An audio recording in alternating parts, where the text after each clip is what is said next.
Yo, yo, yo, how is it going? Forza Milan, Forza Milan. We are back. RossonARI TV is back. The eve of the Atalanta game at the San Siro. Milan is going to be wearing their fourth kit, new kit, very computer-esque, 16-bit computer-esque inspired kit. I'm digging it quite a lot. Guess what? That's also probably an unpopular opinion, but welcome to another edition of Unpopular Opinion, a podcast that I'll be doing once a week about ideas, about issues, about the current state of AC Milan, and the current arguments and conversations that surround AC Milan in this current moment, in this historic current moment. As you can see today, the topic is going to be, can Pioli win the Champions League? Or rather, Pioli will win the Champions League. Yes, that is a title that is going to ruffle a few feathers. That is the whole point. That is the whole point. Another topic I'm going to be discussing is the 3-4-2-1 and what I think about that formation. CDK, more news about CDK, and then of course a little bit about the Atalanta game, and then we'll go to chat and we'll have a conversation with the chat a little bit. So let's get into it. Of course, January has been the worst month in the history of AC Milan. It has been a month where the Twitterati, the Twitter mafia have really shared their opinions about Pioli, about the team, about the current situation. And one of the questions being asked is, does Pioli have what it takes to win the Champions League? So I'm going to give you my opinion and why I believe, yes, 100%, Pioli is the right coach to win a Champions League with AC Milan, maybe even with another team, and I'll discuss that. I'll discuss that as well. So let's get straight to it. Why do I think Pioli has the ability to win a Champions League with AC Milan? I'll tell you right now. Well, first of all, let's go back, a few years from now. Let's rewind to the past. Let's go back to when Gattuso was the coach of AC Milan, and he got fired for, not achieving the objectives by 1 point. Then Giampaolo came in, and it was a disaster. I never thought Giampaolo would have done well with AC Milan. I never liked Giampaolo as a coach. I never thought he was an AC Milan caliber coach. I was actually very happy with Gattuso. I wanted Gattuso to stay. Actually, when Gattuso was fired from AC Milan, I was very angry at Maldini and at the management, because I was like, yo, finally, after so many years, I'm starting to see my Milan again. I'm starting to see that spirit. And Gattuso brought that spirit back. And because of financial fair play, we didn't get to play in the Europa League. And man, Gattuso missed his objective by 1 point because a goalkeeper scored on him. A freaking goalkeeper scored on him. How unlucky is that? So I wasn't very happy with that decision, and the Giampaolo decision really pissed me off even more. Let's be honest. I think nobody was happy with Giampaolo. Absolutely nobody in the world was happy with Giampaolo when he came in. Of course, we know what happened with Giampaolo, the history of Giampaolo. And after Giampaolo, it was the right decision to do. He needed to be fired. So here comes Pioli. At the time, I'll be 100% honest, guys. I regarded Pioli just the same way I regarded Giampaolo. Maybe a little bit better, maybe a better version of Giampaolo. But I was not happy with the Pioli decision at all. I really thought that the club was going in the wrong direction, and Pioli was definitely not the right man to bring the club back. So, what made me change my mind? Well, what made me change my mind? Of course, the results, because in football, in competition, the only thing that matters is results. If you can achieve results, then you can achieve what your objectives are. And Pioli, of course, had to go through this, this period of adaptation. The team needed to be modified. It needed elements, and at that point. After the famous Atalanta game, where a lot of us thought that everything was lost, Maldini and the management at the time made the right decisions, brought in brought in some very important players that became very important for the future of Milan from there on. We're talking about Ibrahimovic, of course, one of the best players in football of all time. Even at the age of 37, the guy was schooling on the football pitch. So the management bringing in Ibrahimovic, bringing in Kjaer, reinforcing the team. And then after that 2020 season, we're talking about the second half of the season during COVID, Milan goes on a winning streak that cannot just be forgotten. That winning streak told me that this coach and this management had what it takes. And they achieved their first objective, which was get into Europa League, and they achieved that. The next season, Milan does a decent mercato, and they achieve the objective again by finishing second. At this point, Pioli is achieving each objective each year. Each year he's been given an objective and he achieves it. He Europa League, Champions League, and then the third year, the man wins the Scudetto. The man wins the Scudetto. If you would have asked me 3 years later, do you believe Pioli can win a Scudetto? I would tell you, hell no, he can't. So what did I learn? I learned that, first of all, counting people out is probably not a good thing. It probably is not the right thing to do. I think you need to first wait and see what the results are going to be, and then you can make a judgment. And if I look at Pioli's body of work in Milan from when he got hired up until now, I don't see many blemishes. The only blemish I see is this month of January, and it's not, to me, it was not a big deal. Like, I knew that Pioli would have figured it out, and I said in my previous Unpopular Opinion podcast that the management did a great job being patient, waiting for him to figure it out. They helped each other figure it out. So let's talk about the Champions League. Of course, when you coach Milan, you're coaching a team that is the second most winning team in the Champions League. The team that has the second team with the most trophies, 7 trophies. We're second to Real Madrid. Real Madrid has surpassed us by 7 now, so they're at 14 and we're at 7. But we are there. We're second. So when you coach Milan, you know that what your prime objective is to create a European club, a club that can win in Europe. And if we look at Pioli's numbers in Europe, in the Europa League, he did pretty well. I thought we kind of got robbed with the Manchester United clash. He was also unlucky because that's a thing with this team and the injuries. But we kind of did get robbed in that Manchester United clash. And I think that we performed well against Manchester United. We could have gone through, and it was a pretty good run, I think, in a competition that I don't think we really even care about.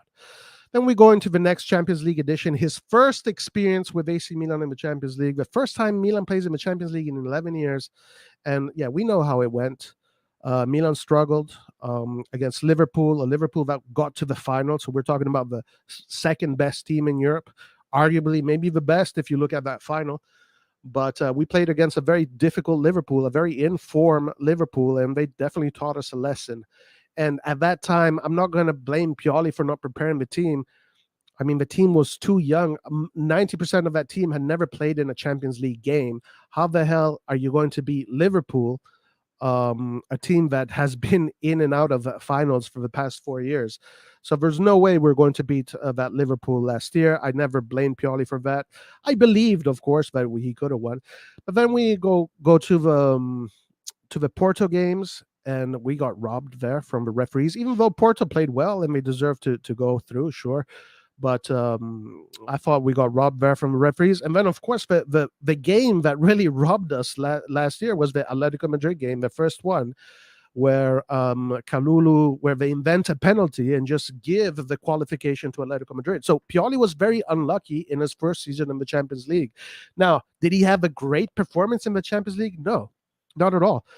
I blame Pioli for some of his tactics, especially against that game in Atletico Madrid where he was playing that 6-2-1. I screamed at him. How dare you play Milan in a 6-2-1 formation? Man, have some balls, have some courage. And he got reprimanded for those tactics. Sacchi, went on TV, talked about his attitude, and he learned from that. You got to say he learned from that. But regardless of that, thankfully we did not finish third that season. We finished fourth, and we were out of Europe. I thought we got robbed that season, but again, it was our first season. Into Europe. So in a group of death, in the group of death. So what can you expect? You cannot expect the youngest team in Serie A, because last season Milan was the youngest team in Serie A. You cannot expect the youngest team in Serie A to go all the way to the end in the Champions League. But that same season, Pioli, his tactics, his trainings, his project, in combination with the players that he had and the management, they achieved the impossible. They won a Scudetto way, way, way before schedule. And again, this is something that you have to count. You can't just disregard that. What Pioli did in his third season with AC Milan was absolutely fantastic. He won a Scudetto with the youngest team in the history of the competition. So, I hear that Pioli is not good with youngsters. Like, you cannot say that Pioli is not good with youngsters when he won a Scudetto with the youngest team in the history of the competition. Of course, he had help with veterans like Kjaer and, of course, the mighty, mighty Ibrahimovic. But he achieved the unthinkable. So he made me change my mind. If Pioli can win a Scudetto with a young team, a team of nobodies, a team of players that nobody knew, nobody cared for, we only had the old dog Ibrahimovic. Everybody else, nobody else knew who all these youngsters were. If he could achieve that, but not just him with the management can achieve that, I can definitely, absolutely 100% today believe that he can achieve the same thing in Europe. It's just a matter of adapting to the European game. And also there's something else that I want to add about the European game, but I'll get that into a second. The roster, right? Who is winning the Champions League? At the end of the day, what I think is it's not up to Pioli to win the Champions League. I know for a fact that Pioli has the ability to win the Champions League with this team, but it's not really up to him. That's the thing. It's not up to him. It's up to the management to give him a team that is capable of winning the Champions League. It's up to the management to back him with a team that with depth, that has the ability to go all the way, that has the ability to compete against the best in Europe. And it is up to the management to do this. It's not up to Pioli. What Pioli has done with the players he has been given is absolutely phenomenal. Absolutely phenomenal. You cannot, these are, of course, my opinions. He achieved the unthinkable. He achieved the unthinkable with players that we had to wait for. Because before winning that Scudetto, we were waiting for Tonali. We were waiting for Leao. We were waiting for Diaz. We were waiting for Kalulu. We were waiting for Calabria. We were waiting for Theo Hernandez. We waited a long time for Benacer. We waited for Kessie. We waited for every single player that was in that team. We waited. And before schedule, with that team, he won the league. This year, of course, now we're champions. We're spoiled. We don't want to wait anymore. And, one thing that I will maintain, that Maldini and the management gave him players this mercato that we have to wait for. So it's going to be up to the management to give Pioli players that are ready today, that are ready right away, that he can use. That Pioli needs 16, 17 players in his rotation that are all starters, that are all at the same level. They can all be in the first 11. And so it's not up to Pioli being able to win the Champions League. It's up to the management giving him a team that is capable of doing that. Now, with the team that we have today, can we win the Champions League today? In my opinion, everything is possible because you have to believe, right? you have to believe that you can win. There's no way you go into competition without believing that you can't win. It's the wrong approach. You can't go into competition with a defeatist mindset. You can't go into a competition thinking that you're already lost. You have to go into a competition believing that you have to win. And where did I learn this from? I learned this from Milan. I learned this from the Milan mentality that was built in these decades. I've heard Maldini say this. You have to believe that, and Maldini's words have reflected and influenced the players, because a few weeks ago, Salamakers said he believes that Milan can win the Champions League. Am I asking Milan to win the Champions League this season? To be honest with you, no, I'm not. Just like I wasn't really asking Milan to win the Scudetto last season, because I was following the team and we were ahead of schedule. If let's say by a miracle we win the Champions League this year, it is going ahead of schedule. Of course, our objective this year was to go through the group stages, and we did that. We did that in a great way. We won the groups. We won the last 3 games in a great way. We haven't been scored on. Pioli wins the last 2 games after that debacle against Chelsea with fashion, 4-0, 4-0, and then he beats Tottenham, a team that comes from the mighty EPL, the league that is impossible to beat. Now, I'm not saying that we're beating Tottenham. I think we can beat Tottenham. I think we should beat Tottenham, because Tottenham is not this juggernaut of a team. It's not this unsurmountable mountain that you have to trespass. Tottenham is doable. And with our full roster, absolutely we can go in England, get a tie. You get a tie. We have 2 results. We can either win or we can tie. We go through. So we have this advantage. And if we play our cards right, we can go through. We can win it. Now, if Pioli doesn't achieve that this year, I still believe Pioli can win the Champions League, because again, it's not about Pioli. It's about the management. Is the management going to give Pioli a team that is capable of winning this damn competition? So, if we look at how we won the Scudetto by waiting for our players. Is this going to be the same thing? Are we going to have to wait for Chow? We're going to have to wait for CDK. We're going to have to wait for this guy, that guy. Maybe it's going to be like that, and we have to be patient. And in 2 years, we can win this. We can win this Champions League. But at the end of the day, again, yes, absolutely, Pioli can win the Champions League. And if he's not going to win it with this team, he can win it with another team. Because I guarantee you this: when Pioli will stop coaching AC Milan, he will not go to a mid-level club. He will not go to Fiorentina. He will not go to coach Bologna. He will not go to coach Lazio. Pioli has earned his right to go and coach top teams. He has earned his right to coach top teams. Once you win that Scudetto, you have earned your right. And once he will be out of Milan, he will go to another team. If that team gives him the resources, he will be able to do it. I really believe that. And I really believe that this Milan is not that far off from taking this European Cup, get into the 8th. Again, this year, I don't want to say, I think it's a little bit immature to say that, this year we're definitely winning the Champions League. But the trajectory, if we keep on working the way we have been working, and we have another great mercato like we did that year that we won the Scudetto, because remember, the year we won the Scudetto, what was our mercato? Mike Maignan, top level player. That is already a 10 out of 10 mercato. You bring me one top level player like that in his mid-20s, that is already top level mercato. He came in ready to be the boss of the whole league. Then Tomori, how important was Tomori for us?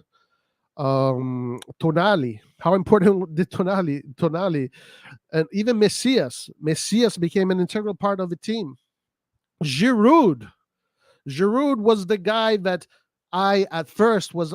I knew he was going to score a bunch of goals, but I never would have thought that Giroud was going to score goals against Inter, against Napoli. Those goals that Giroud scored are how we won that league. That was Maldini and Massara going in to get Giroud, right? So it's up to Maldini and Massara to get him the players to do what they did last season in the Scudetto. Now Maldini and Massara need to get players to do the same thing, but in the Champions League. So it's up to them. It's not up to Pioli. I think there's one thing that Laird says a lot, and I definitely agree with him when when we talk about European coaches, Ancelotti, for example. In Real Madrid, Ancelotti is not the one on the pitch playing. Ancelotti is not the one telling players what to do. You have Modric, you have Cruz, you have Vinicius Jr., you have Benzema, you have Alaba, you have Rudiger. You have all veterans and expert players that know how to handle every situation in a game. So of course, if you ask who is easy, is it easier to win the Champions League with Real Madrid, or is it easier to win the Champions League with Ancelotti?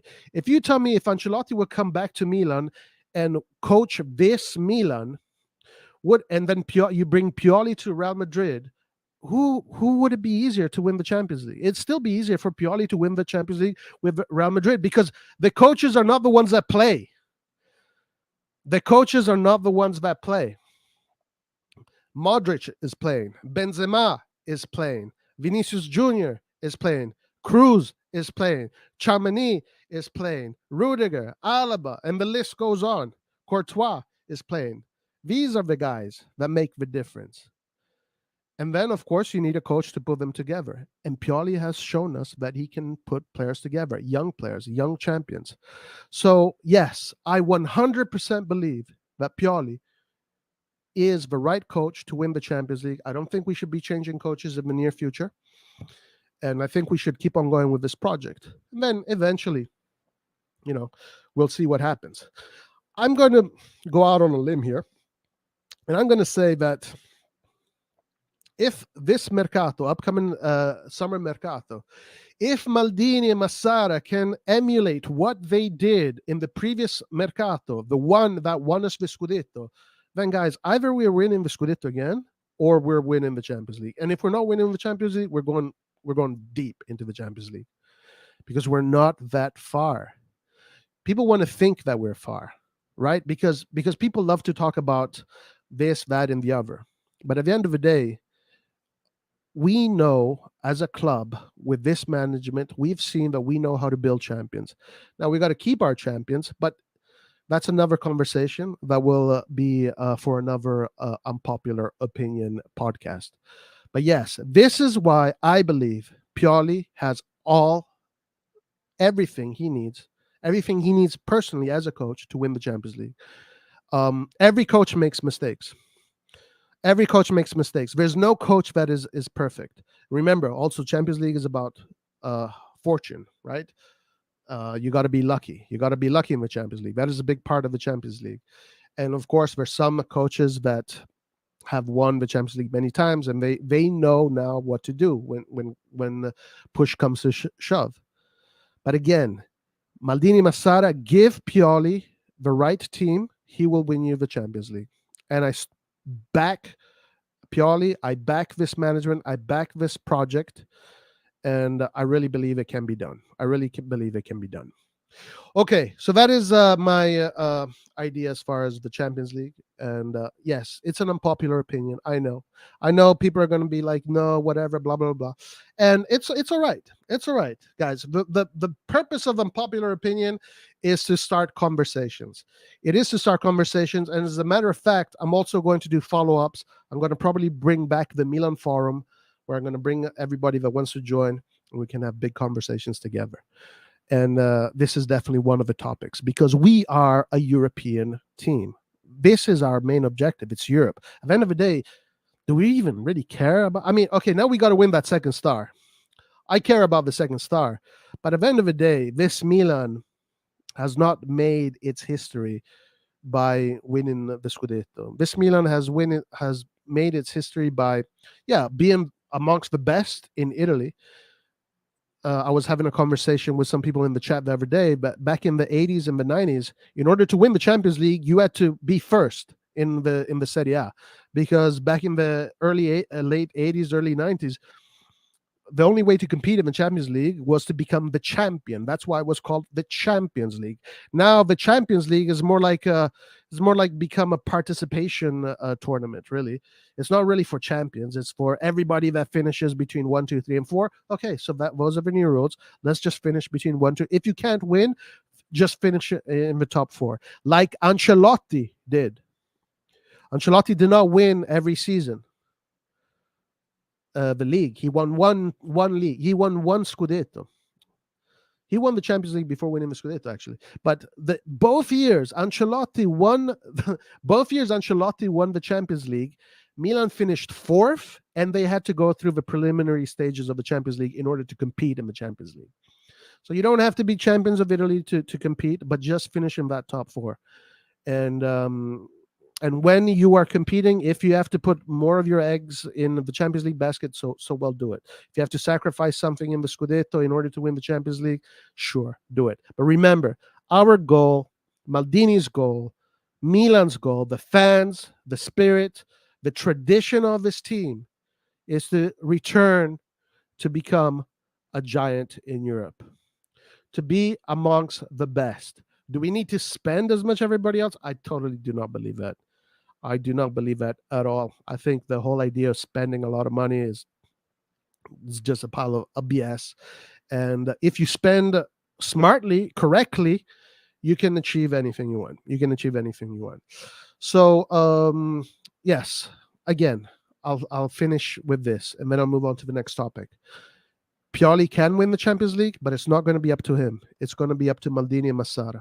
Maldini, Massara, and Redbird, they have to give Pioli a chance to win the Champions League.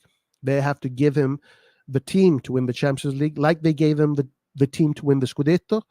You give him that team, he will win it for you. And I 100% believe that, and I back that. Okay, let's move on to the next subject, which is the 3-4-2-1.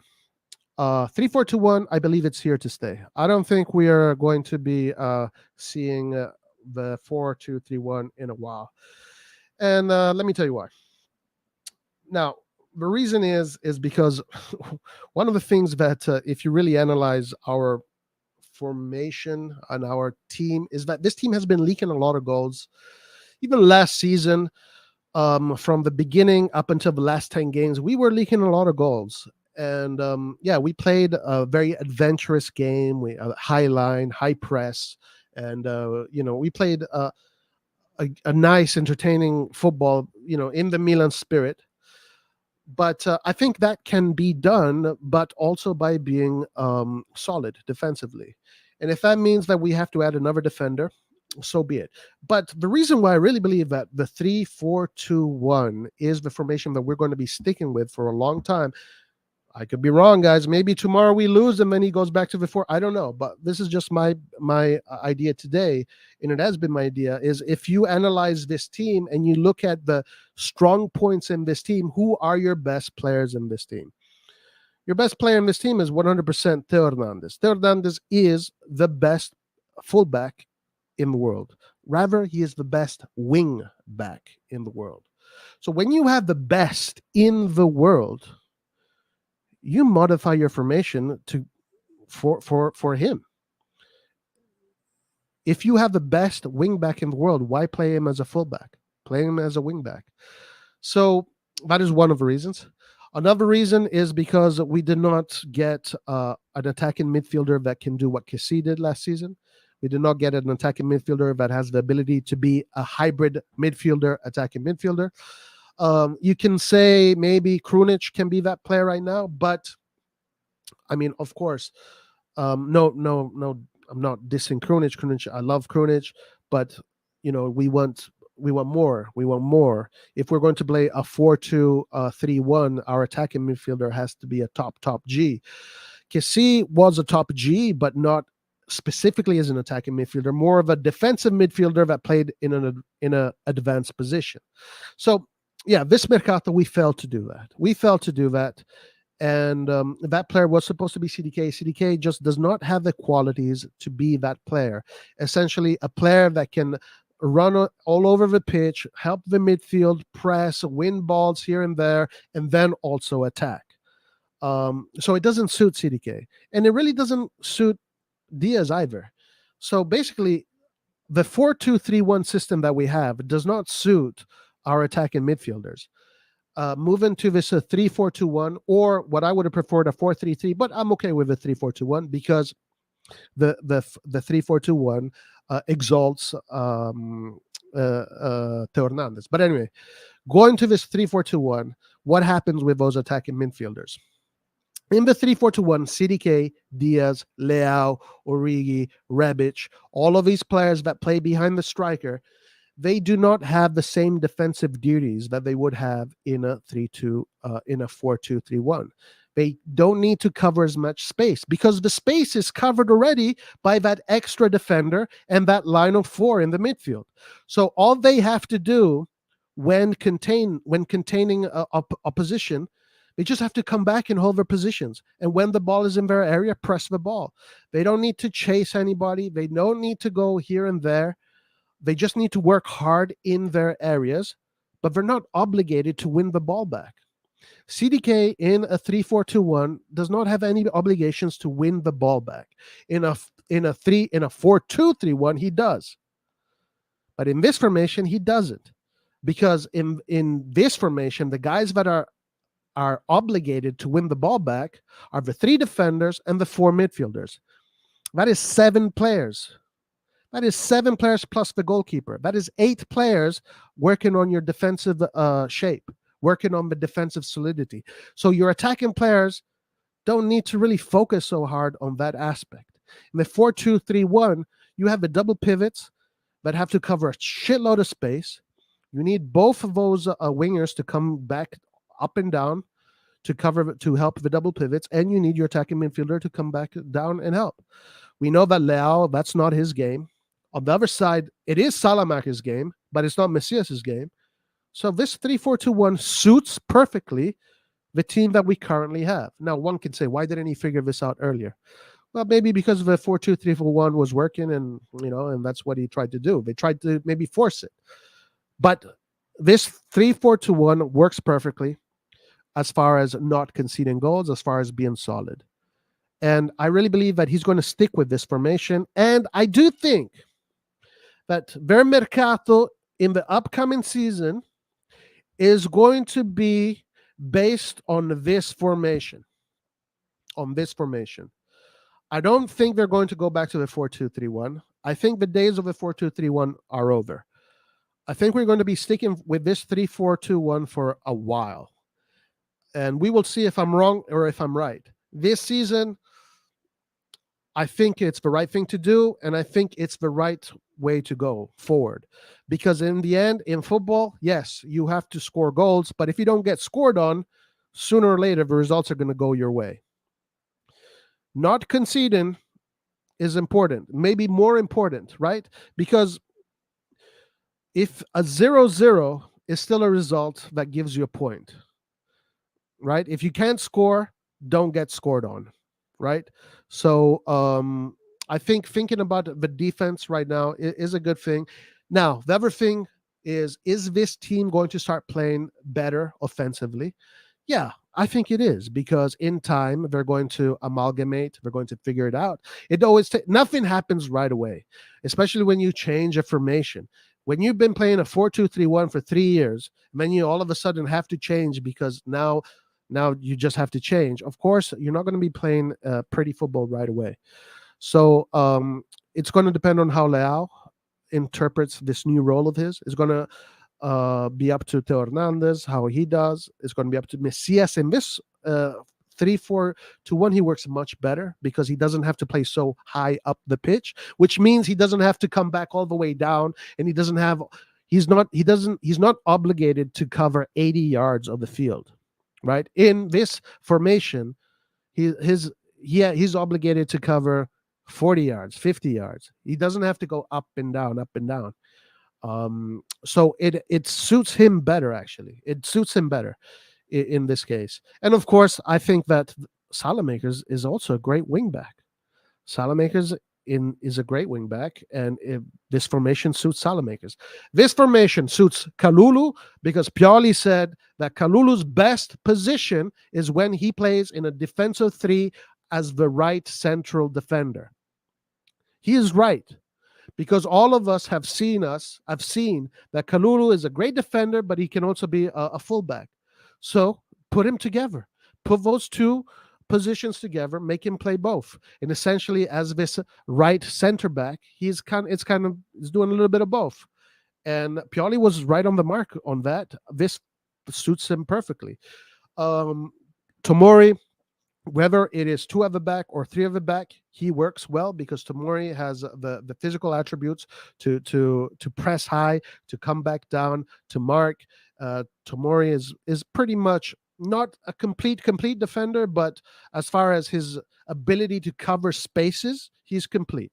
Tomori is complete. As far as being able to cover spaces, he's complete. Of course, there's things he's got to work on still, work in progress, but he's a top level defender, and he has ability to play in three at the back, and he looks totally fine there. And then, of course, we have the only player maybe that this Mercato has brought to us, which I said during the summer, during our Milan news segments with Antonio. I did say that this player was going to be a player that a lot of Milan fans would have been happy with because we just saw his highlights. I mean, you see a player's highlight, you can tell what kind of player he is. Chow, in his highlights, he looked like a player that was solid.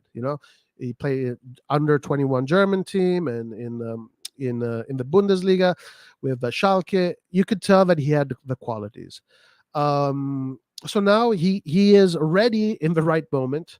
And in this defensive three, he works perfectly. He's going to be playing in the middle because he does have technical qualities. Tomori is much more suited to play on the left. Kalulu is much more suited to play on the right. Chow is more suited to play in the middle. So it kind of works perfectly.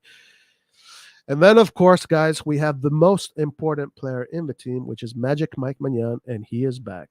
And now we're going to see a different Milan, because with Magic Mike, the quality of the football improves because we have an extra playmaker from the back, because that is something that Magic Mike can do. He can play make from the back. Now, I don't know if he's going to be fully fit, fully ready to play at top level right away. We're going to find that out tomorrow. So Magic Mike, Chow, Kalulu, Tomori, and with the addition of Kjaer and Gabbia sitting on the bench, this is a good quintet of defenders and a great goalkeeper. So those four give you guarantees defensively, and that's what we need right now. If we want to finish top four, rather than scoring, we got to think about not getting scored on. And as I said, Tonali and Krunic, Benacer in that middle, whether it's or Pobega in that middle, playing in the two midfield positions are perfectly fine. Benacer, Tonali is top stuff. When they're both in form, Benacer has been informed. Benacer will be back in a few weeks, by the way. But Tonali not been great in form this season, but we've seen that when Tonali's in form, he's fantastic. I think, again, in this formation, Benacer and Tonali and whoever is in that pivot role, or in this case, that central midfield role, it's going to be easier for them because they don't have to cover all the space anymore. They are covered. They have a player behind them that is covering. They have a player diagonally that is covering. They have a player on their side that is covering, and they have a player in front of them that is covered. So they're covered. Everything is covered right now. And now, going back one more time to the attacking midfielders, as I said, CDK, Diaz, in this formation, they have to obviously work hard and press, but they don't have the same defensive duties as they did in the 4-2-3-1. Therefore, I really believe that this 3-4-2-1 is here to stay, and it's going to be like this for a while. Okay, last opinion, guys. It is on CDK. So a lot of talk on CDK this cycle, this news cycle. So one of the things that has really caught my attention is the fact that CDK has not learned Italian yet. That is a problem. That is a big problem because in Italy, nobody speaks English. Nobody, we all know this that in Italy is a very closed country, right? We everybody knows this. The Serie A is a reflection of Italy, right? How Serie A portrays itself in the international community is not up to the standards that us English speaking fans would like. And that reflects on the country, the culture of the country. It is a country that you have to immerse yourself into the mannerisms of the country, into the culture, into the way of thinking, into the way of being. And Italy is a country where, especially on these soccer fields, you need a lot of personality. You need to be a piece of shit. Let's just be honest. You just need to be a piece of shit. You need to be arrogant. You need to have personality. And you have to understand what the people around you are saying. CDK needs to learn Italian. So this guy, until he doesn't learn Italian, he's going to struggle. One thing is Ronaldo coming to Italy and he says, I don't care about learning Italian. Well, I mean, Ronaldo talks Spanish, he talks Portuguese. I'm sure I could have a conversation, a 2-hour conversation with Ronaldo, me speaking in Italian and him speaking in Spanish or Portuguese. We can understand each other. But Ronaldo is a player that has already proved to the world who he is. So he can afford to come to Italy and never speak Italian. CDK cannot afford that. CDK has to go in Italy and immerse himself in the culture. If you do not immerse yourself in the culture, if you do not do the hand gesture, right, the famous Italian hand gesture, you're not going to succeed in Italy. You're not going to succeed because you're never going to feel comfortable. You're never going to feel. You're not going to feel yourself. You have to immerse yourself. So CDK needs to do this, and sooner or later he will. But one of the reasons why I did say hashtag CDK in is because there are some stats that are showing that CDK is improving and that things are getting more positive. And this formation is going to help CDK achieve some satisfactions this season.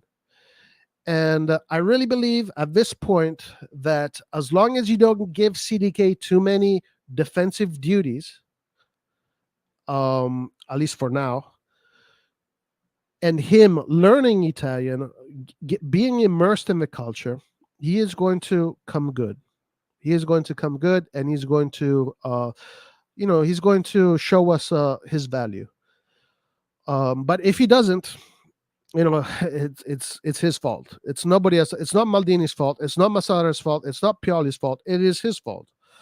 So yeah, these are things that I learned this week that kind of baffle me. But this formation, and also what Pioli said in the press conference today. Pioli actually, in the press conference, was asked by a journalist. Asked, how come CDK is such a good boy? He doesn't go out. He doesn't party. Shouldn't he be a little bit more, adventurous in his life?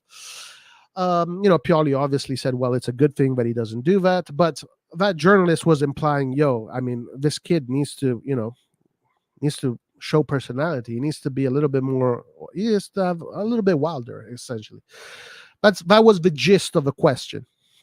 But Pioli did say some interesting things. Pioli said that in these past weeks, he's seen a CDK that is really working well, and he likes what he's seeing. And Pioli again, doesn't get things wrong when it comes to this. It was difficult for CDK to shine in this last month where the team was performing so poorly. Maybe now that the team is going to perform better, we're going to see a little bit more of CDK. So I'm CDK in. I want to see him succeed at Milan. I want to see how he does. He is taking a long time, but I want to finish with this. We waited for Leao. We waited for Tonali. We waited for Calabria. We waited for all of these players. Even though right now we don't want to wait anymore because we are champions and champions don't wait. But we have to wait for him too. And let's see who he becomes next season. Let's see if he can do the Italian hand gesture. Oh, ma che stai a di? Ma vaffanculo, a brutto strozzo, passami la palla. Until he does that kind of shit, let's see if he can become that player. Let's see if he can become that player. All right. Last thing, guys, and then we go to chat. Milan's probable 11 against Atalanta. 2 changes from Monza. Essentially, what we're looking at is Magic Mike is back, guys. Wow. 30 days, 150 days of pure torture. And not to disrespect Tatarusano. Not to disrespect Tatarusano. Tatarusano has won important games for AC Milan last season, for sure. But also, we just know that Tatarusano is not Mike Maignan. And we know that Mike Maignan, if you ask me last season why we won the Scudetto, a lot of people are going to tell you, here, this is another unpopular opinion. If you ask me who was the main player that made us win the Scudetto last season, it was Mike Maignan. And guys, and it goes back to why I think Pioli can win the Champions League, because who brought Mike Maignan to Milan? Maldini and Massara. Maldini and Massara bring the right players to Milan, we can win trophies. So Mike Maignan being back in the team is a big plus. Very happy that he's back. Hopefully he is running at full cylinders. We'll find out tomorrow. Defense is going to continue to be Kalulu, Chao, Tomori. Solid. They looked solid in the last game. So far, Milan has not conceded any goals in the last 3 games. They did concede that goal against Inter, but that was a different system. Messias as a right winger. Now, again, I do think that this position fits him better, and he plays better in this position. But I still personally would prefer Salamakers, because I love Salamakers' output. I love the way he works for the team. In the midfield, Tonali, Krunic, they had a lot of time to rest, so they should be good. Yes, these are our 2 best players in that position currently. Of course, Benacer is not available. On the left wing back, Theo Hernandez, number 1 left wing back in the world. Yes. You have the best wing back in the world. Play a formation that adopts the wing back. And the 3 up top, the difference is Giroud, Diaz, and Leao as the left central attacking midfield, Diaz right central attacking midfield, and up top Giroud. Let's see. And here's another interesting thing about tomorrow. Kjaer, Krunic, Rebic, Leao, Giroud are all at risk of suspension. So if they get a yellow card, they will not be playing against Fiorentina. Another difficult game coming up after this game. Atalanta is a tough cookie to break. We know how good Atalanta can be. Now they came off a defeat, so they want to rectify that. They want to fix that. Gasperini is saying that he's doing some crazy trainings because they really want to come at Milan. He's been quite confident in his press conferences, and he really wants to come and beat Milan. So it's going to be a difficult game. I think out of all the tests, this is going to be the most difficult test. But if Milan can be Milan, if Milan can be solid, if Milan can use the energy of the stadium, and they can rise to the occasion, and they can take the chances that they're going to create, because they will create chances. Both of these teams are going to create chances. I think defensively we are probably better. Midfield wise, maybe even we do have Hernandez, which kind of shifts the balance. Up top, I do believe that Diaz, Giroud, and Leao is better than what they have, even though what they have is very good. Lookman is looking very good. Højlund is looking very good. And they're playing 3-5-2 while we're playing 3-4-2-1. So it's going to be an interesting game, guys. We're going to do a watch along, and we're going to do the usual post match that is going to be with everybody else. All right, let's go to chat. What's up?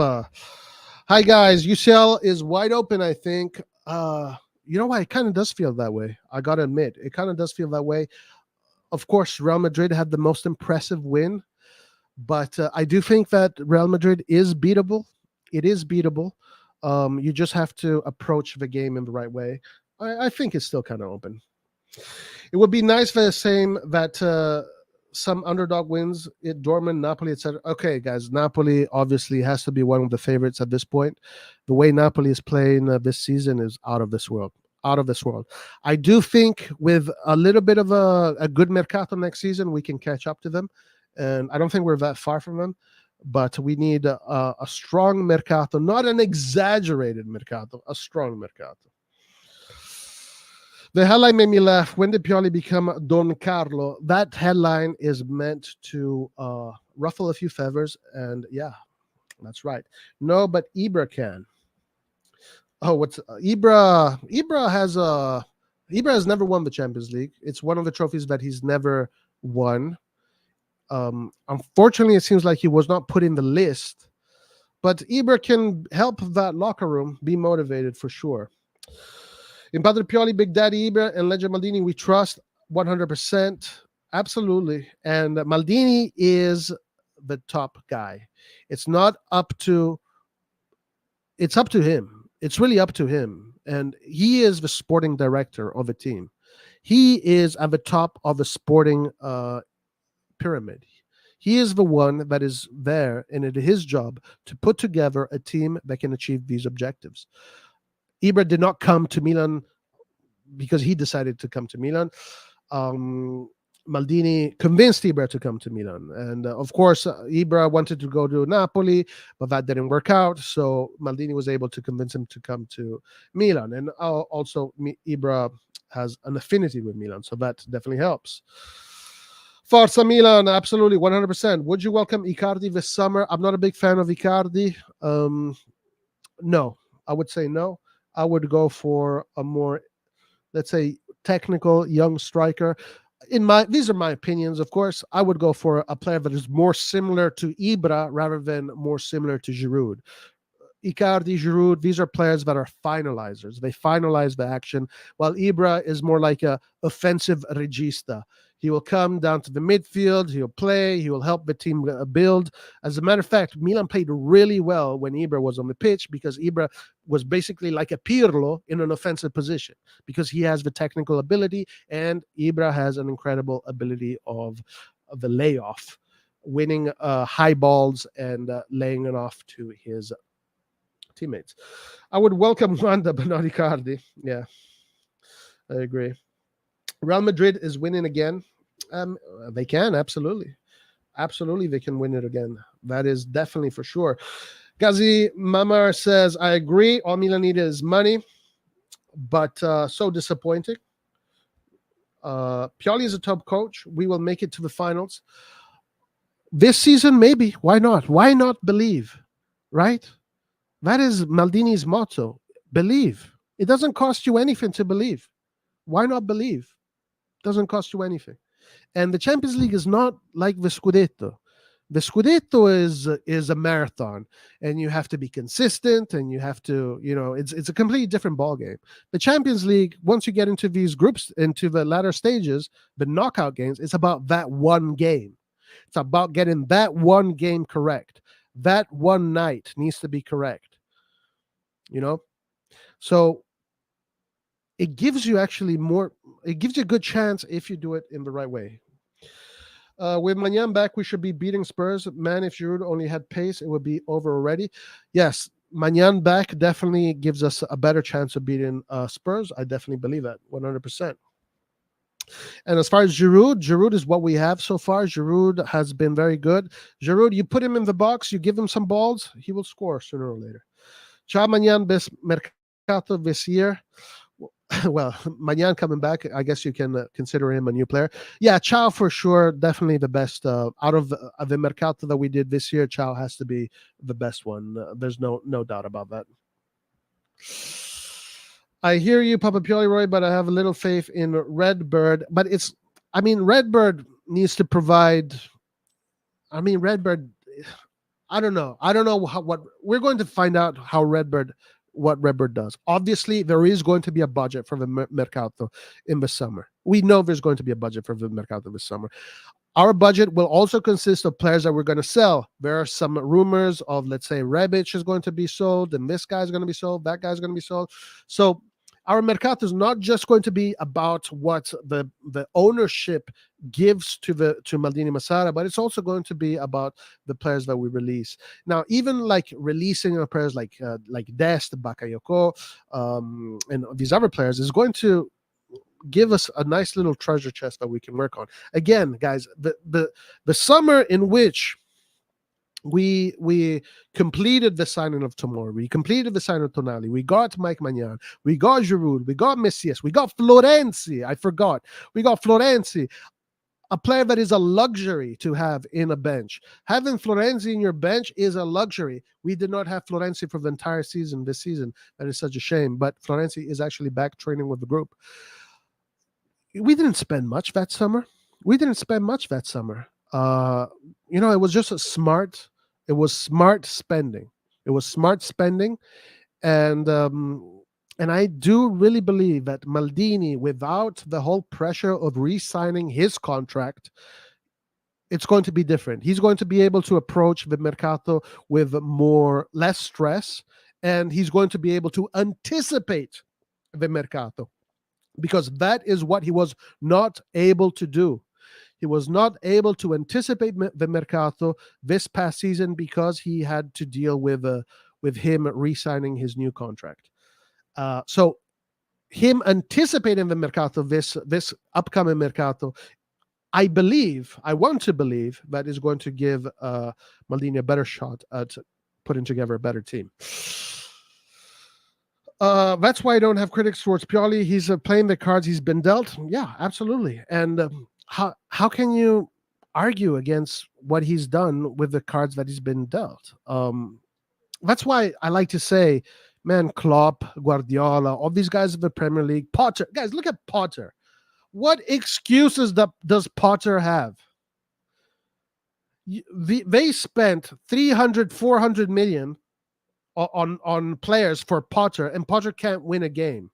Now, that's a coach that I'm like, well, how the hell can't you win a game with all these players that you're being given? You have to analyze the reality. You have to analyze the facts. What are the facts? Milan does not have the money that Chelsea has. Milan does not. We're not that. Milan's operation is completely different. Milan is about building champions and then inserting, elements of experience amongst those champions that we want to build. Completely different process. So yeah, Potter, you spend 400 million for Potter and he can't win a damn game. Now that's a completely different story. If Pioli had in defense Thiago Silva, Koulibaly, Reece James, he had Madueke, Mudryk, Pulisic, Ziyech, Havertz, all these freaking players that cost. Yeah, okay, that's a different story. Sure, okay. Now that's a team that you expect, you demand trophies right away with a team like that.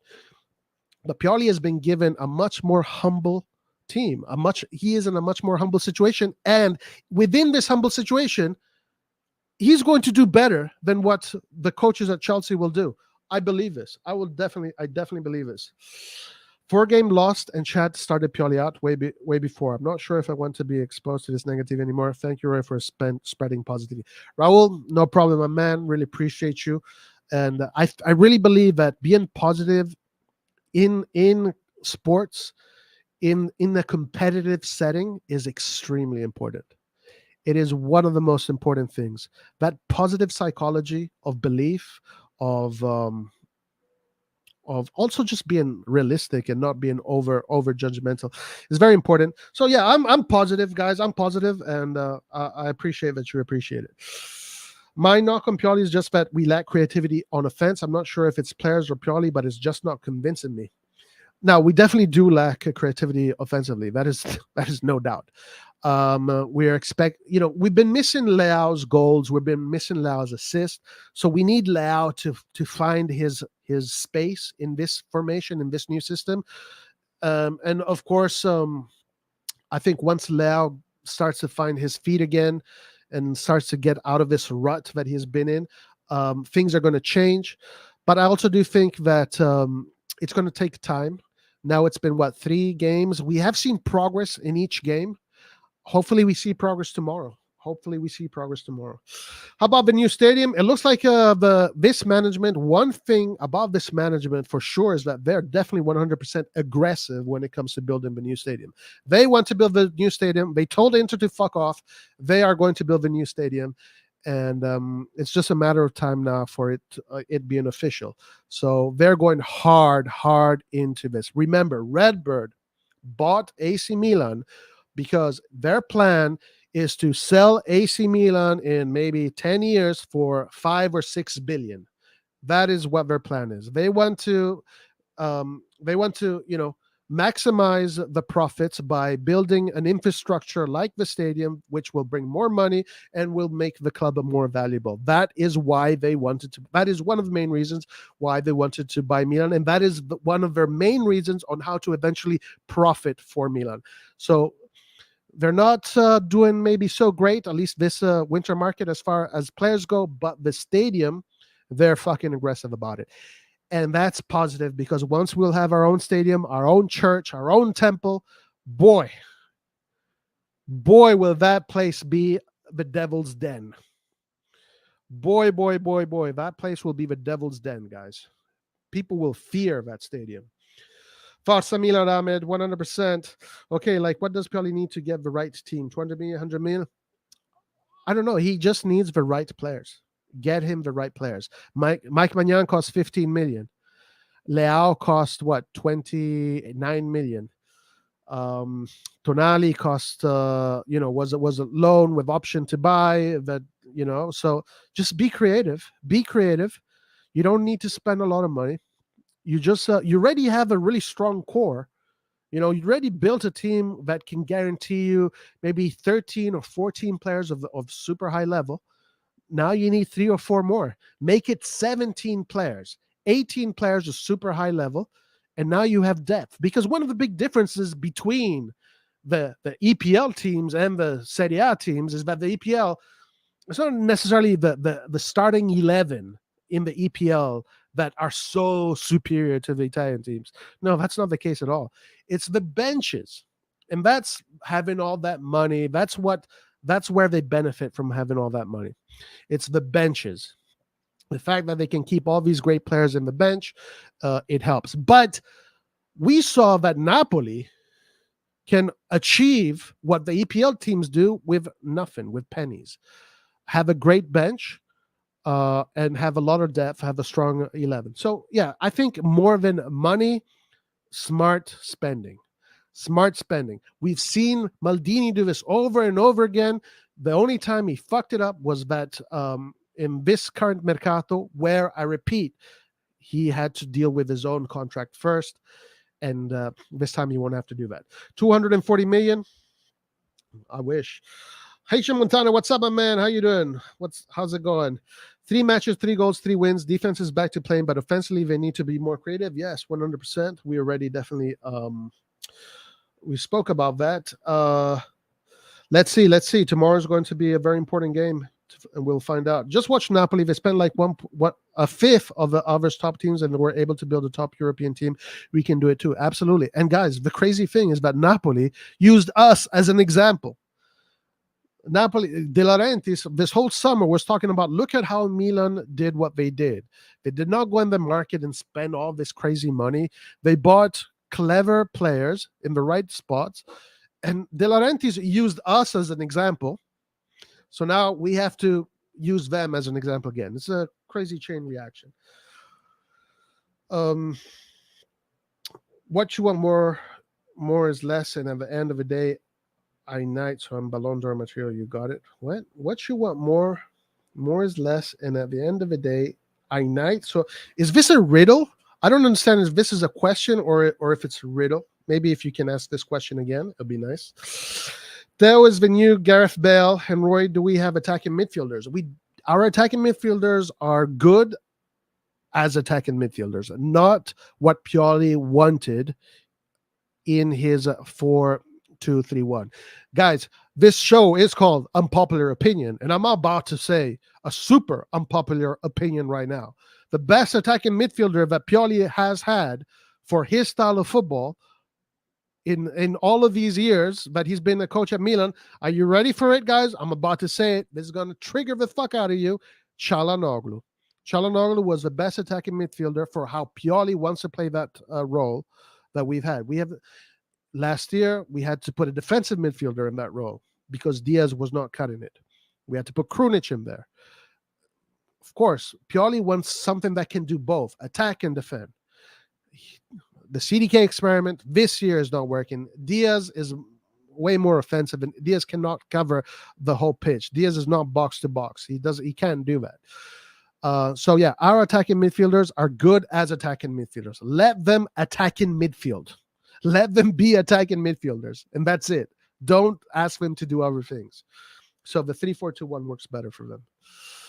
3-4-2-1 will be decline of Leao. Sell him before it becomes a waste. Yeah, the Leao question is definitely something that needs to be addressed. We'll see what is happening with Leao. Guys, one thing about Leao is that he's not renewing his contract. He hasn't renewed his contract. We don't know what's going on there. At this point, I think it is safe to think that this summer, Leao is leaving. But I don't want to say this for sure. I don't know. We will find out. We will find out. But right now, Leao hasn't renewed his contract. We don't know what's going to happen. And I'm also going to leave that subject to another edition of Unpopular Opinion. 3-4-3, that means that Calabria is out of the formation. In a 3-4-3, Calabria has definitely less space, for sure. Obviously, Calabria can adapt to the full wing-back position. I mean, he would be a good wing-back. I mean, if Messias is a good wing-back, Calabria can be a good wing-back. But Calabria is more suited for a full-back position, for sure. So he is definitely one of the players that kind of loses out the most. We don't need Dest or Calabria right now. In this current moment, it's good to have them on the bench, even though Calabria is injured, but it's good to have them. But in this current moment, with this system, Salamakers and Kalulu right there in that, or in my opinion, Salamakers over Messias, but Pioli prefers Messias. Roma building the new stadium and getting sponsored. They're ahead of us right now, to be honest. Yeah, Roma. I actually don't know much about that, to be honest with you. I'll find out. Calabria is out in the new formation. It is possible that Calabria will see much less space for sure. Hey Roy, can you tell me if you agree with this? I think CDK can be a great striker. I watched him with the Club Bruges, and he was playing as second striker, and he scored many goals. So I think second striker or number 9 is good. 100%, I agree with you. That is, look, I spoke in this segment. I spoke about how Theo Hernandez. What is his best position? The wing-back position. So play a formation where he plays wing-back. CDK's best position was as a second striker, a false 9. So in this system, the way he has to interpret the attacking midfielder is more similar to a false 9. So I think in this system, he can work. But you can definitely use him up front. Up forward, you can have a formation of Leao on the left, Diaz on the right, and CDK up top as your center forward, false 9, 100%. CDK is my new religion. Okay. Milan for life, 100%. Guys, before we move on, guys, what are you waiting for? Click that like button, help the algorithm. If you're a Milanista, if you're not BM, as it says in the poll, click that like button. Do us a favor, help the channel grow. Click the like button, subscribe, and Forza Milan. Jake Thompson and Kessie CDK are God. Kessie can fuck himself in the Conference League.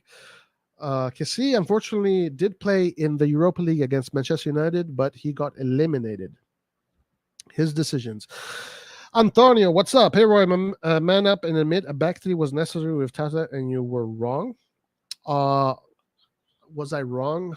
I mean, I would have preferred a midfield 3, but I mean, I'm okay with the 3-4-2-1. I don't like the 3-4-2-1. I don't personally like it. I don't like 3 at the back, but in this moment, having an extra player in our own midfield, I guess whether it's in the defense or whether it's in the midfield is important. Pioli prefers to have that player there, and I see why it makes sense because of our wingbacks. But that's just my personal opinion that I don't like a 3 at the back. I think we will see Ibra tomorrow. Yes, Ibra is available for sure. We have no chance to win UCL. I disagree. If you really think we have the chance to win the UCL, that means you are stupid. Well, fuck you. I think Hoyland will do us very well. Uh, Hoyland would be an excellent player to get, 100%. Hoyland is definitely the right identikit. He is a player that reminds me of Ibra. He plays center forward. He is technical. He is strong. He is big. He's got that muscular build. But most importantly, he is technical, and that's what we need. We need technical players. Roy, have you seen Marlon Gomez, the Brazilian midfielder we've been linked with? He's the winner and second best midfielder of Copa America, U20. Physically, he's a twig like Castillo, but he has, I don't know this player. Should we try Taremi from Porto or maybe Kane? Never happened. Taremi, I'm not sure. I'm not sure, guys. I mean, if you ask me personally what my opinion is, Hoyland is top of my list. I mean, players like Taremi, Kane, impossible that he comes to Milan. Taremi, more possible, but I would rather get a youngster like Hoyland, probably cheaper and with more of a ceiling. All the qualities to be great midfielder, great technique, always makes the right decisions, which makes him a great regista. And despite his physique, he also wins a ton of duels and interceptions. Okay, all right. Because he's very aggressive and reads the game better than everybody else, he's not slow either, and he's particularly good at carrying the ball at full speed. All right. Next time we do a live and we're looking at players, we're going to check him out. Just remind me. Some of the transitions in his highlights remind me of Barella. Okay, nice. Yes, like the video. Absolutely, like the video. I agree that Brazilian kid looks really good. Okay, I'll look into him for sure. I'm not defending Potter, but it's the first time that he has managed a team full of superstars like Chelsea. I mean, I don't know too much about what happened with Potter and how he did not. I mean, honestly, it's like you have these great players. You put them on the pitch, they play. I don't know enough. I don't follow Chelsea enough to know exactly what he was doing wrong. But all I know is that, does he have any excuses? Do I think that is an excuse? Yeah, well, you have to learn how to manage superstars if you want to become a top coach. So, and also a lot of the players that he got are potential superstars, right? They're great talents. Madueke is a potential superstar. Modric is a potential superstar. Fofana, potential superstar. Enzo just became a superstar. So we're not talking about huge egos. We're talking about a man that, in my opinion, he should have done better.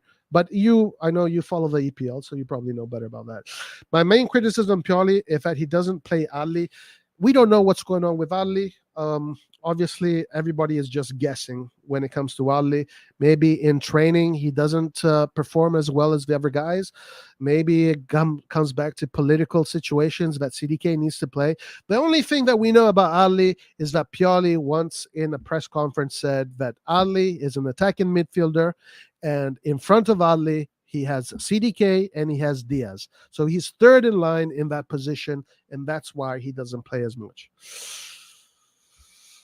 Guys, Ali life is gone. He's the new Hagwe. Now, I did read reports that he's probably leaving. So that's we'll find out. After this season, Origi has 2 years with us, right? He signed a 3-year contract, I believe. I believe so too. I think Origi is another big question. Obviously, the season so far has been an absolute failure for him. He does work really hard for the team. My unpopular opinion about Origi is that he should be a midfielder. Like, he should not be a striker. He should be a midfielder. The way he plays like a midfielder more than a striker. Antonio, agree with you. He's not the right guy for the project. We're building a young team, and he struggles to trust young players. And again, I have to fight against this opinion because Pioli was given a young team, and with that young team, he won the Scudetto. So I think it's unfair to say, well, this season, well, no, you have to wait for youngsters. Pioli built Leao. Pioli built Theo Hernandez. Pioli built Calabria. Pioli built all these youngsters that, with the help of the more experienced players, helped us win the Scudetto. So this is an opinion that I definitely disagree with when people say that he's not capable of building youngsters. Actually, Pioli, out of all the coaches that I see in circulation, based on the current results, on the latest results, he's probably one of the best at building a championship team with youngsters. At the end of the day, the misconception is that we get a youngster, you want him to perform right away. Now, of course, if that youngster is Vice Verasquilla and he's already one of the best players of the world, yeah, he's going to perform right away. But if that youngster is Leao, he's not going to perform right away. We had to wait for Leao.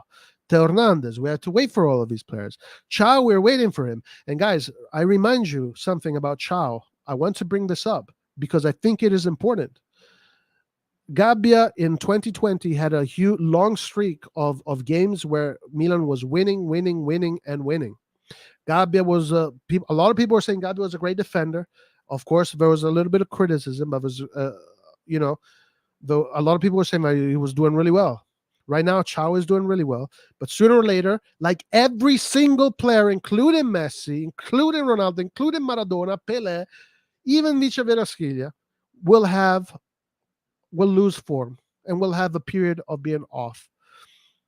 So Chao is destined to be bantered, like every single player is bantered at a certain point. If Leao is going to lose form, you don't think Chao is going to lose form? So right now, Chao is in great form. We need to exploit that, and potentially he looks like he's going to become a great defender. It looks like to me. But also, let's not treat Chao as if this guy is the Baresi, because that just sets your expectations too high. And when he does lose form, all of a sudden, Chao out. Like I've heard this season, Tomori out, Kalulu out, this guy out, Kjaer out, Leao. I've heard it all. We always lack attacking mind players, but this summer we better bring in fresh blood. I really hope so. I do have another edition of Unpopular Opinion that is about that. I always back Pioli because he's both adaptive, humble, and a good manager. However, he can become a top coach if he learns to preempt future injuries and tactical problems by rotating more.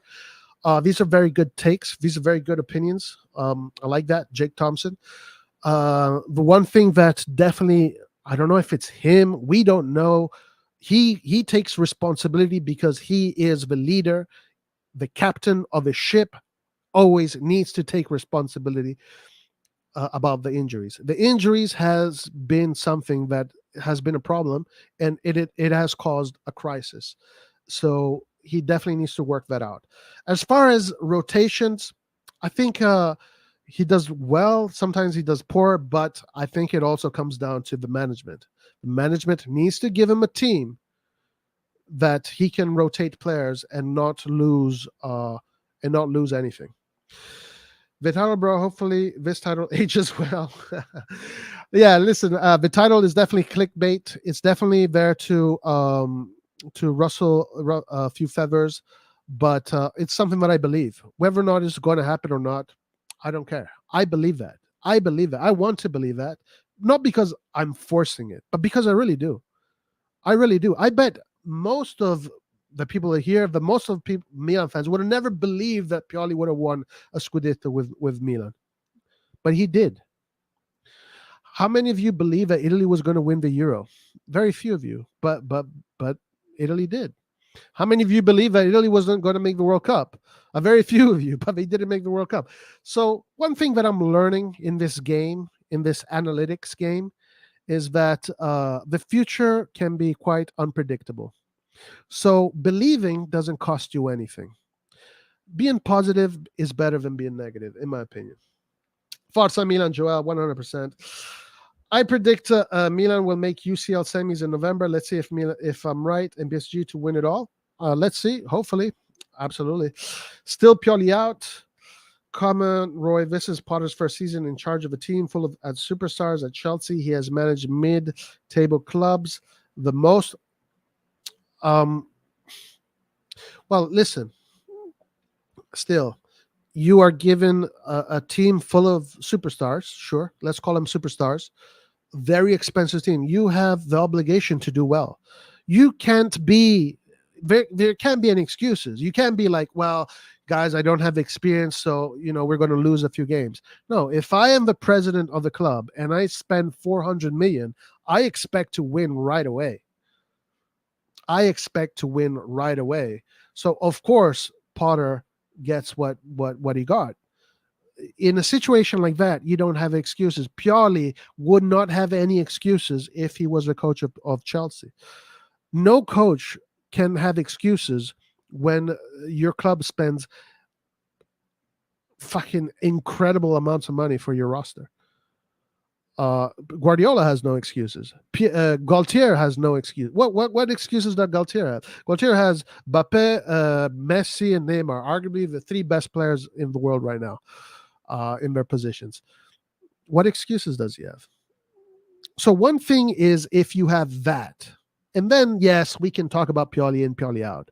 But when you're given a team like Milan, which is a team based on building talent from the start, it's completely different. And Pioli will be the same way they were able to achieve the victory in the Scudetto, they will do it in Europe as well.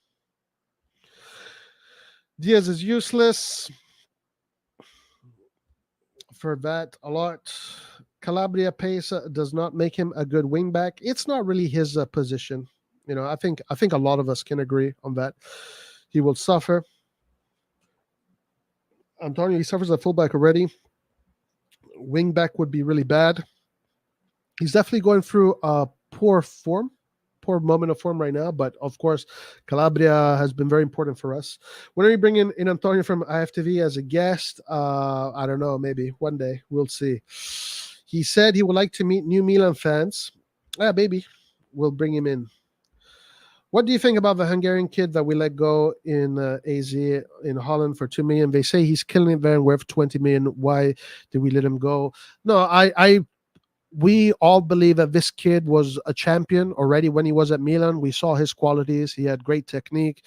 He was ready to play in a big team. The only thing with him is that, guys, when you have Theo Hernandez in your team, whoever is behind him, it's going to be difficult. If you're an ambitious player that wants to play, you probably don't want to be behind Theo Hernandez, because as long as Theo Hernandez is fit, Theo Hernandez is playing. Kind of like with Leao. As long as Leao is there, Leao is playing.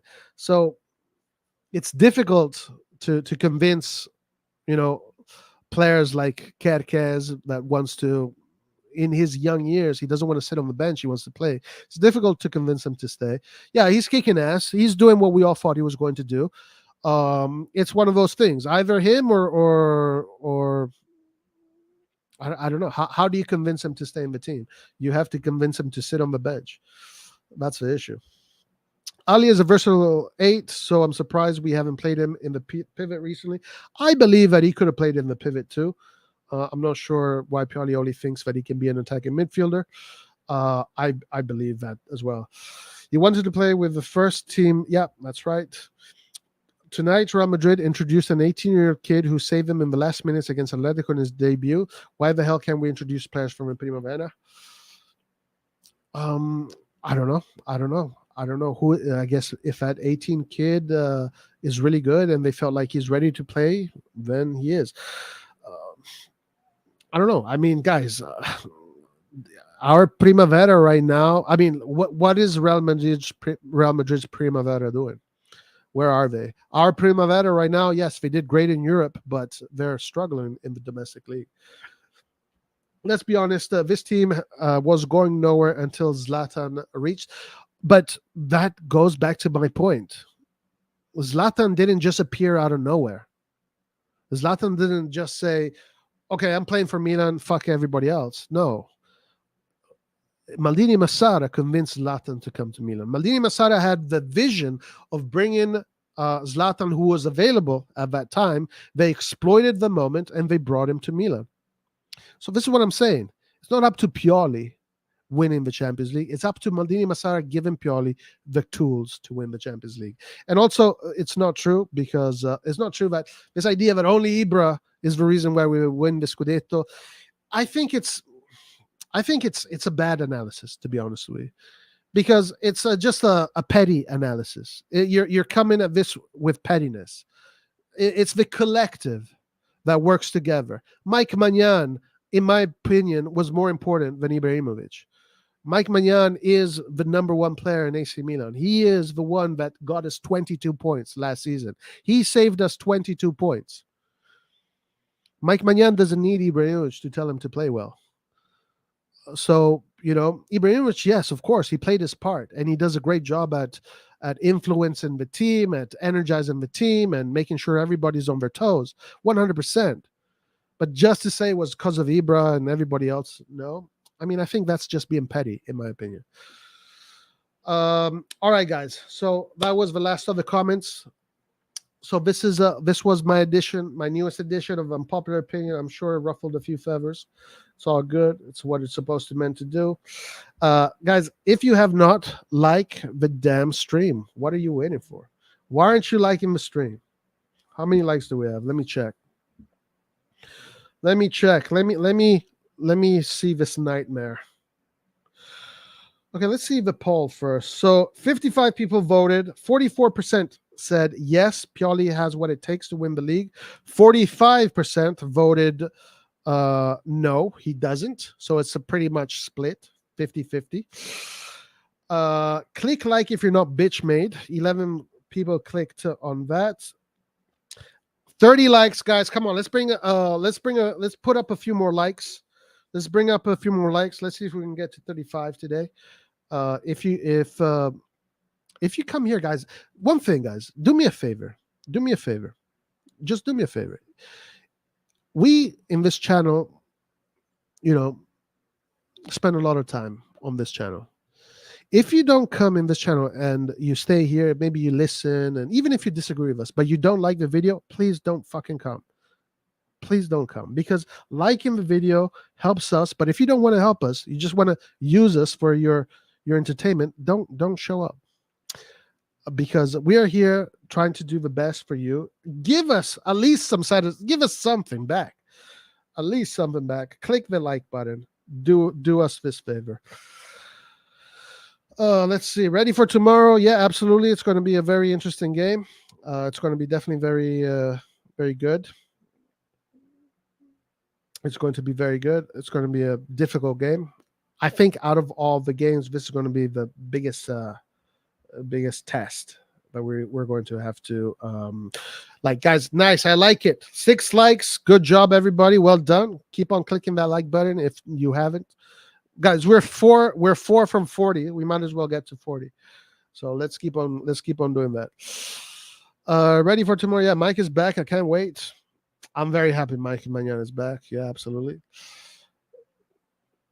Yeah. That's right. We are playing home. Yes, it's going to be a home game, and we're wearing our new shirt. Okay, guys, as we are waiting for a few more likes to come in, I'll entertain a few more questions or a few more opinions. And in the meantime, see what new articles have come up regarding AC Milan.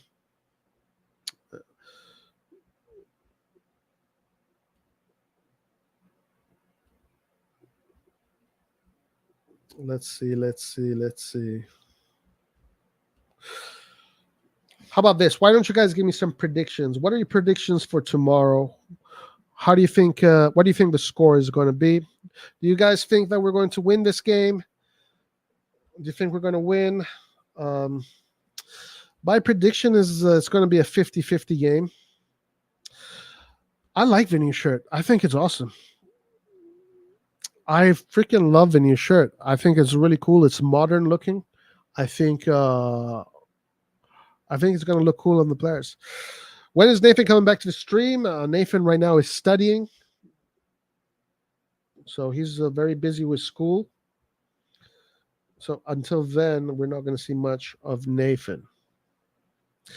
All right. Let's see if there's anything interesting here as we wait just for a few more likes. And then for today, that is going to be it. Milan could be forced to sell Leao in the summer. That is something that at this point we are expecting. Let's see if that's going to happen. He has not renewed. We're going to do another edition of Unpopular Opinion. We're going to be talking about that. Mundo Deportivo, Milan-linked striker offered to Barcelona amid his father's wish. Marcos Thuram, interesting player, good numbers, technically not very good, I gotta say, but very powerful. Kind of reminds me of Beto from Udinese, a little bit maybe more prolific than Beto, but that kind of player uses predominantly his power rather than his technique. Not a fan of players with poor technique. And this, guys, is going to be another topic that I'm going to be bringing up soon. Brahim Diaz has picked himself up from some rocky performances. The Spaniard had already a good period prior to the World Cup. Blah, blah, blah, blah. This could make things very difficult for Milan in the negotiations as they aim to lower the initial assessment of 22 million. The relations between the two clubs are excellent, but it might not be enough if the Bernabeu side want to keep Diaz. We'll see what happens. I do have my next unpopular opinion audition is going to be about that. It's going to be about Diaz and who I think Milan should be getting. And we're going to be talking a little bit about the Mercato a little bit more. Okay. Both are studying. Or Antonio. Yeah, they're both studying. Taking care of business. Did Pioli say CDK is not a nice guy? No, Pioli kind of just Pioli said that it is positive that CDK is a nice guy. Pioli said he's confident that CDK is going to show us something soon. They are saying that Maldini and Massara are going hard on my guy Okafor, Roy. If I buy him, Roy, I called him first. Look, Okafor is an interesting player. I'm not a huge fan, but he definitely is a youngster with a lot of potential. So if he comes to Milan and he performs, hell yeah, I'm all for it. I'm all for it. Wow, what a live stream title. That's right. That's right. A little bit of clickbait there. I'm happy that the Italy teams are doing good in Europe. Yeah, that's a good topic to end on, actually. Good day, Ricky M. Good day, my friend. All Italian teams so far in this round. Conference League team, both Fiorentina and Lazio have gone through. Juventus has gone through in the Europa League. Roma has gone through in the Europa League. Inter won their match against Porto. Milan won their match against Tottenham. And Napoli won their match against Frankfurt. So right now, Serie A looking okay, looking decent. Of course, in the Champions League, Porto in Portugal is a tough cookie to break. So this clash is not over. Inter still has a bit of a mountain to go through. But Inter did look like the better team. Porto did have their chances, though. Inter did look like the better team. So it's going to be a tough game for Inter. But again, they have two results and they can do it. I think they can do it. Napoli at home probably has a good chance to take this result at home. Napoli looked like the better team, even though Frankfurt did show some things. They're not going to have their best player, Colomani. That's a big advantage for Napoli. So that's going to be interesting. And then, of course, the most important game for us, AC Milan. AC Milan in England. Historically, we don't have a great history there, but we do have unfinished business with Tottenham. Yes, Tottenham 11 years ago beat us at the San Siro 1-0. Then we went to their stadium and we completely dominated them, but we could not score. So maybe now the time has come to reverse this and finish unfinished business. It'd be nice. It'd be nice. Magnan confirmed for Atalanta game. Yes, he is playing tomorrow. I think it's likely that we're going to lose. Atalanta is the only high-pressing team we've faced since transition to the three-man defense. Without Bennacer, I think our midfield is going to be overwhelmed, and we won't be able to keep the ball and control the game. That is definitely a possibility, for sure. Hopefully, Milan has kind of progressed and has been, hopefully we see a Milan that now has progressed and is holding the ball better and is attacking better.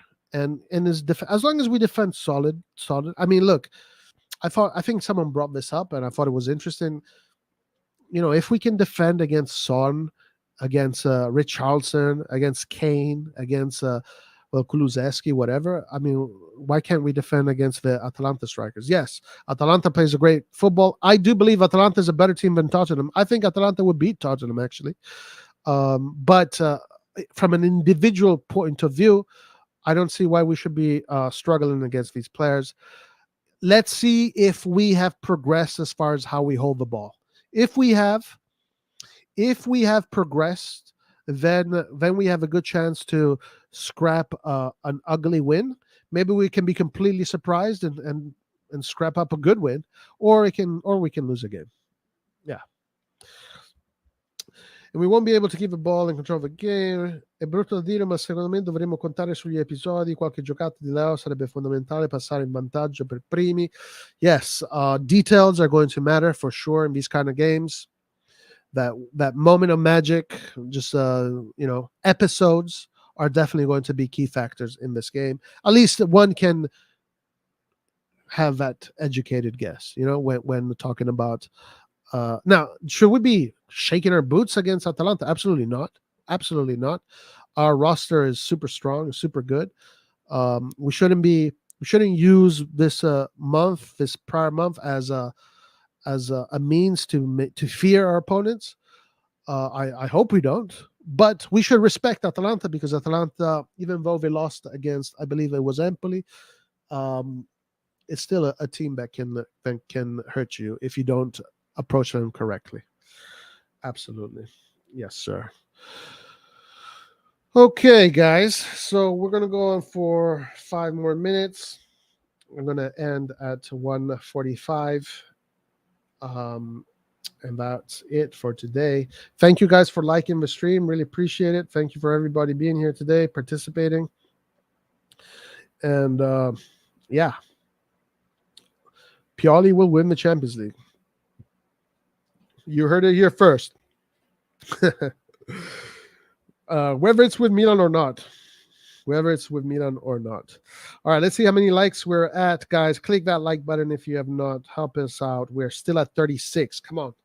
Let's do it. All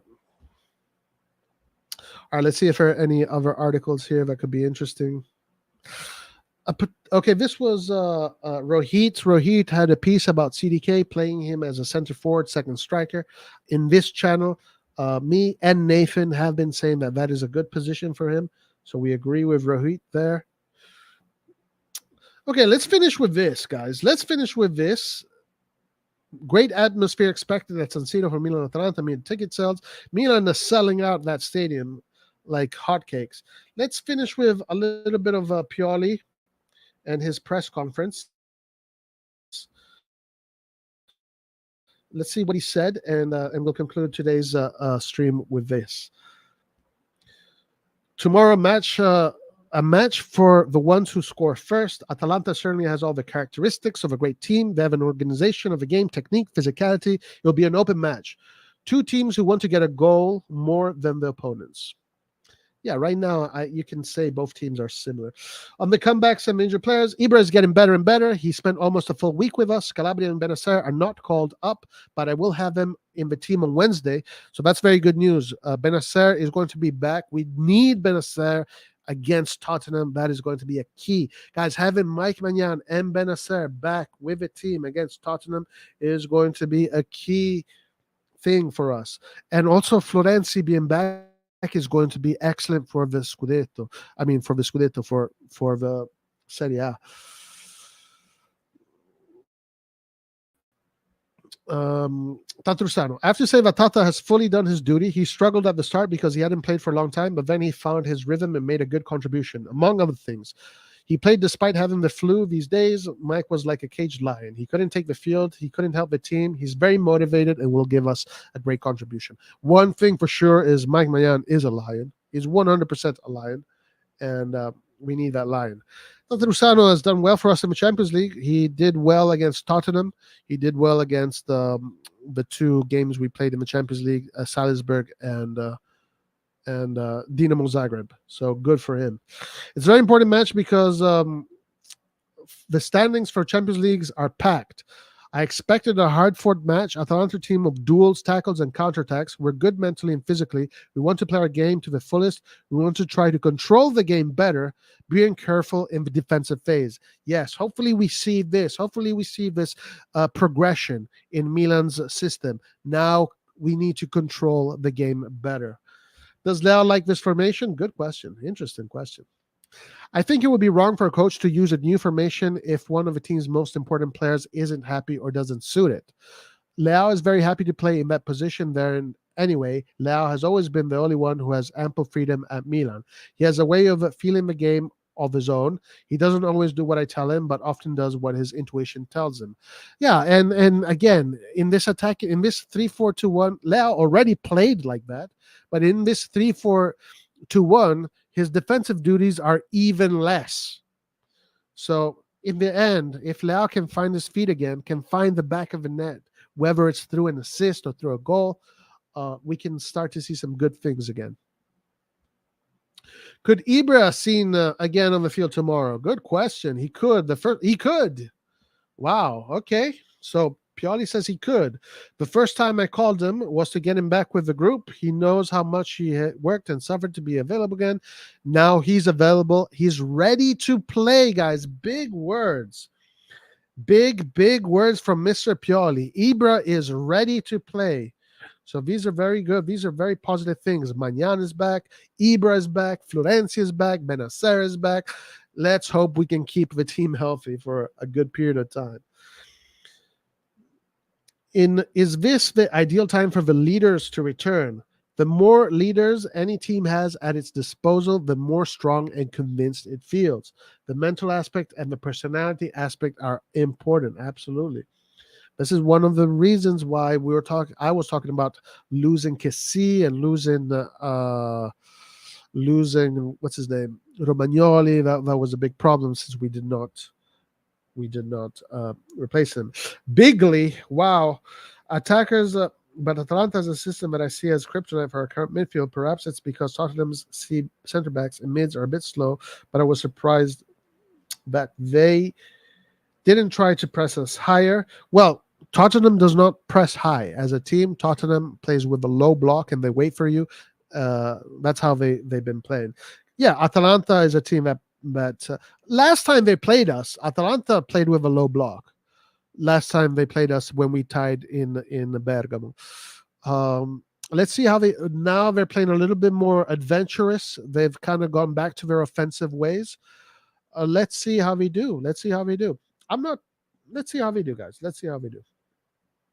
Rashford from Man U does the same, but he couldn't bounce that. So maybe it happens to Pobega. Maybe he would start seeing him more. Are you talking about getting a doctorate? Yeah, Pobega now is a doctor, guys. Roy, what is our best defender duo ever? It has to be Maldini Baresi or Maldini Nesta. Well, Baresi has to be in that conversation. It has to be Maldini Baresi. It has to be. And then after that, you can say Maldini Nesta. But I think it has to be Maldini Baresi. I mean, I know that when Baresi played, Maldini played as a left back more so than a center back, but Maldini also did play as a center back. I guess those two players in our defense has been the best duo. It has to be. Maguire and Van Dijk are the best defense in the universe. Yeah. EPL fanboys. Yep, that's right. Among the 700 and net, wow, guys, look at this. Pioli has played 900. Wow, he's almost to 1,000 games. He's basically 200 games to 1,000. Among the 799 games as a manager, which one do you remember the more pleasure? I found out last night as I reached a good finish line. 800 games are not few, but I don't want to stop here. I want to reach 1,000 games as a Milan coach, basically playing 3 more seasons. I know it won't be easy, but that's the goal. I continue to believe that 4 seasons. I know it won't be easy, but that's the goal. I continue to believe that all the experiences I've had made me grow. Then, of course, when you play a game in which you win a Scudetto in a team like Milan, that remains as a point of reference. So basically, what, this is a Sassuolo game? On Benacer, it was communicated that he had a small muscle injuries. These kind of injuries vary from 4 to 5 weeks. We tried to recover him for Tottenham. He's fine, but he's doing high intensity these days, and there's no need to risk it. He will be in the squad from next week. Okay. What about CDK? Antonio calls the EPL England Premier losers. That's funny. I've talked a lot with Charles in these months since he arrived. He's a young boy who's entering a completely different work environment system. Never, as in the last few weeks, have I seen him so convinced, mentally well, physically well. It took him longer than I and he wanted, but he's fine. Okay, some words of encouragement. Interesting question. Do you need special marking for Højlund? As a player we've already seen when he prepared for the match against Salzburg in the Champions League, he was still playing for Sturm Graz. He played an incredible game. He's a center forward that is different from the last ones we faced, especially Kane and Petagna are players who attack the defenders. Højlund instead goes deep. Attention will be needed. Interesting player, Højlund. When is the return of Calabria? Can we go back to 4? Yes, we can. Based on the characteristics of the players, we can face opponents in different ways. Anything is possible. It's not the game system that makes us win, but the principles and the quality we put into the games. And this is where I think we're going to stick with the 3-4-2-1 for quite a while.